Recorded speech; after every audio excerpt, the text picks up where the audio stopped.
Halo, salam Plosa Info. Berjumpa kembali. Hari ini kita akan sharing, bukan terkait informasi properti, tapi terkait dengan tips investasi properti. Ya, sebelum lanjut, silahkan klik subscribe dulu, like dan juga share. Ya, saya tunggu sebentar ya. Silahkan klik subscribe.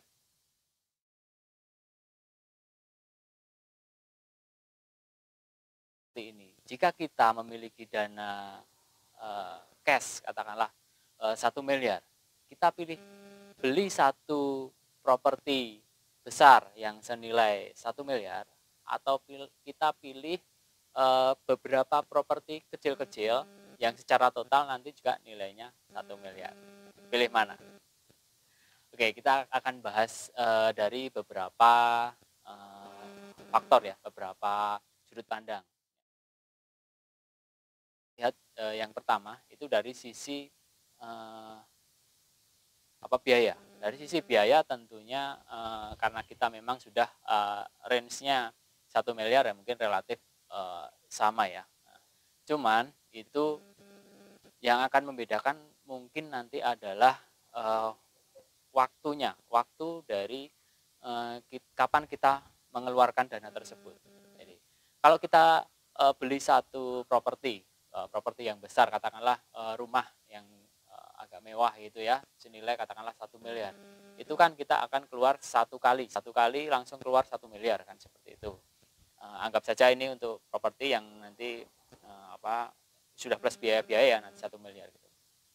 Kemudian kalau kita beli properti yang kecil-kecil, katakanlah kita belikan 4 rumah yang harganya 250 juta, itu kan belum tentu kita keluarnya itu bersamaan langsung 1 miliar, 250 juta kali 4.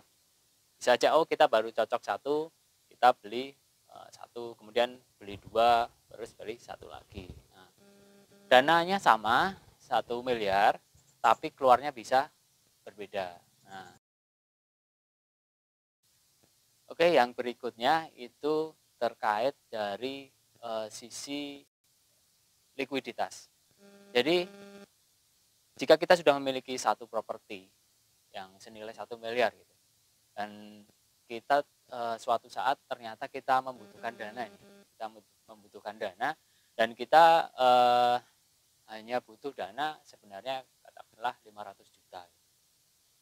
Jika kita punya satu properti senilai 1 miliar, katakanlah ya, dan kita nggak mau utang gitulah misalnya, itu misal kita nggak mau utang ya, kita bisa jual propertinya, dan tentunya jualnya kan harus keseluruhan ya, harus keseluruhan 1 miliar, dan mungkin karena sudah berjalannya sekian waktu, nilainya sudah lebih, dan katakanlah kita sudah jual 1,2 miliar gitu.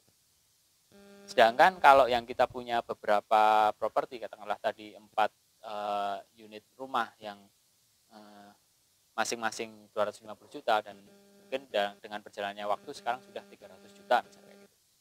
Kita cukup menjualnya dua properti masing-masing 300. Kira-kira kita menjual properti, menjual rumah yang senilai 1,2 miliar dengan menjual dua buah properti yang masing-masing senilai 300, itu lebih mudah yang mana? Tentunya secara umum akan lebih mudah yang jual 2 unit rumah masing-masing senilai 300 juta. Kenapa? Karena permintaan pasar untuk rumah harga 300 jutaan tentunya akan jauh lebih besar, jauh lebih tinggi permintaannya dibanding rumah di atas 1 miliar. Karena seperti kita tahulah hukum piramida itu ya, piramida. Jadi memang untuk golongan menengah ke bawah itu jumlah orangnya itu jauh lebih banyak dibanding yang ke atasnya, yang ekonominya semakin tinggi. Otomatis permintaan harga rumah dengan harga 300 jutaan akan jauh lebih banyak daripada rumah di atas 1 miliar. Nah, logikanya seperti itu. Jadi secara likuiditas itu akan lebih mudah rumah yang nilainya kecil-kecil. Salah satu resiko dalam kita membeli sebuah properti, investasi properti, itu salah satu resiko yang paling sering terjadi itu adalah terkait legalitas. Dengan kita membeli satu properti, itu tentunya kita 50-50 ya katakanlah, antara aman dan tidak aman. Kalau kita aman dapat legalitas yang bagus ya syukur, itu kita beruntung kan, seperti itu. Kita dengan berhati-hati itu bisa saja terjadi. Tapi kadang kan kita sudah berhati-hati, itu ternyata masih saja kita bisa kesandung oleh permasalahan seperti itu. Sedangkan kalau kita beli katakanlah 4 properti tadi senilai 250 juta, kita di sini ada semacam manajemen resiko ya intinya ya. Jadi berikutnya sekarang kita bicara terkait cash flow ya. Dalam sebuah investasi itu kita tentunya tidak bisa lepas yang namanya dengan cash flow. Cash flow dari properti jadi tentunya sangat bagus ya. Itu salah satu bagian yang sangat penting dari sebuah investasi di properti.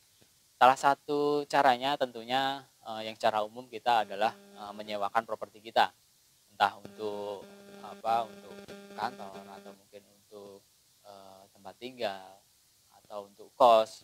Jadi secara prinsip salah satunya adalah kita sewakan. Nah, anggap saja kita memiliki satu buah rumah senilai 1 miliar. Nah, kemudian dibandingkan kita memiliki 4 buah rumah kecil-kecil yang nilainya masing-masing 250. Jadi satu rumah besar dibanding 4 rumah kecil itu cash flow-nya lebih banyak mana? Kalau banyak dan sedikitnya itu tentunya relatif dari beberapa faktor ya, terutama terkait lokasi apa segala macam. Tapi anggap saja ini kondisinya kita sama lah, Nah, itu secara umum itu nilai sewa dari sebuah properti yang senilai 1 miliar dibanding nilai sewa di rumah senilai 250 juta itu secara persentase tinggi mana? Ya katakanlah paling kalau rumah 1 miliar kita bisa sewakan katakanlah berapa ya? 20 juta atau 25 juta. Misal seperti itu. Ya, kemudian itu kan artinya hanya sekitar 2%-an ya. 2%-an. Berbeda dengan misal kita rumahnya 250 juta. Bisa saja kita bisa sewakan itu senilai tidak terlalu murah, tapi hanya 10 juta misalnya. Itu sangat memungkinkan. Jadi dan setelah ditotal itu dari 4 buah rumah itu ternyata bisa lebih besar dibanding 1 buah ini. Kenapa bisa seperti itu? Karena memang itu tadi kita kembali ke hukum piramida, di mana permintaan pasarnya untuk segmen menengah ke bawah itu pasti akan lebih tinggi dibanding atas, segmen menengah ke atas. Ya. Hukum pasar di mana permintaan tinggi itu tentunya harganya akan semakin tinggi dan seperti itu.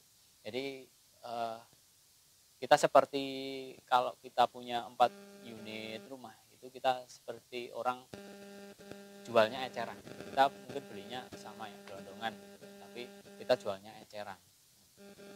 Jual gelondongan sama jual eceran itu kalau ditotal itu pasti akan lebih menguntungkan yang jual eceran. Itu prinsip secara umum kan seperti itu. Yang terakhir kita lihat dari sisi capital gain ya. Dari investasi properti tentunya kita tidak pernah bisa lepas dari yang namanya capital gain, kenaikan dari nilai properti itu sendiri. Nah, sekarang kira-kira itu kenaikan properti dari properti yang awalnya 1 miliar itu apakah lebih tinggi dibanding properti yang awalnya dari 250 juta secara persentase. Sekarang lebihnya seperti ini. Misal kita ambil patokan kenaikan 20%. 1 miliar itu tambah 20% berarti kenaikan ada 200 juta. Kemudian yang rumah harga 250 juta, kenaikan 20% berarti hanya 50 juta. Kira-kira orang akan lebih mudah menerima harga dari 250 menjadi 300 atau dari 1 miliar menjadi 1,2. Ya, tentunya dari sisi psikologis itu orang akan lebih mudah menerima dengan kenaikan hanya 50 juta dibanding kenaikan sampai 200 juta.